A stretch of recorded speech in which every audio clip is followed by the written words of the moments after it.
ছাত্র সংসদে কমিটি গঠন প্রক্রিয়া থেকে শুরু করে তাদের সাথে পথ চলা থেকে শুরু করে বারবার আমি বঞ্চিত হয়েছি এবং আমি একটি পর্যায়ে কিন্তু আসলে আমি মনে করি তাদের মধ্যে আমি শোষিত হয়েছি। তাই এই প্রেক্ষাপট থেকে আমি মনে করেছি যে জাহাঙ্গীরনগর বিশ্ববিদ্যালয়ের শিক্ষার্থীদের প্রতি আস্থা রেখে আমি গণতান্ত্রিক ছাত্র সংসদের মতো পদত্যাগ করেছি।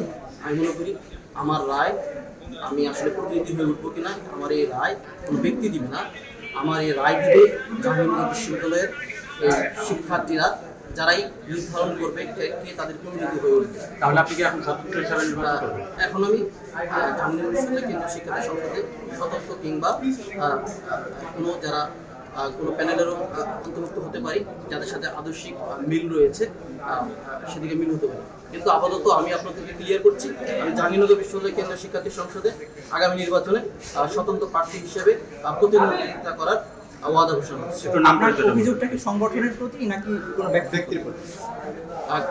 সেটা তো অবশ্যই আমাদের প্রতি ব্যক্তি যারা রয়েছে নিজস্ব স্বাধীনতা বাস্তবায়ন করে থাকে তাদের প্রতি অবশ্যই রয়েছে, কারণ সংগঠনের যে সমস্ত সদস্য রয়েছে তাদের আসলে মূল্যায়িত ওভাবেই করা হয়নি, বিভিন্ন মাধ্যমে কথা বলার সুযোগ পান না, সে জায়গায় তারা বলতে পারেন না। কিন্তু আমি মনে করি যেহেতু আমি একটি অভ্যুত্থান পরবর্তী সংগঠন করেছি গণতান্ত্রিক ছাত্র সংসদ, গণতান্ত্রিক ছাত্র সংসদে যারা কাজ করছেন আমার নেতাদের প্রতি আহ্বান থাকবে, যারা ত্যাগী রয়েছেন তাদের মূল্যায়ন করবেন, তাদের নিরাশ করবেন না, তাদেরকে মূল্যায়িত করার সুযোগ না হলেও তাদেরকে ভালোবাসা স্নেহ দিয়ে সংগঠনে রাখার চেষ্টা করবেন।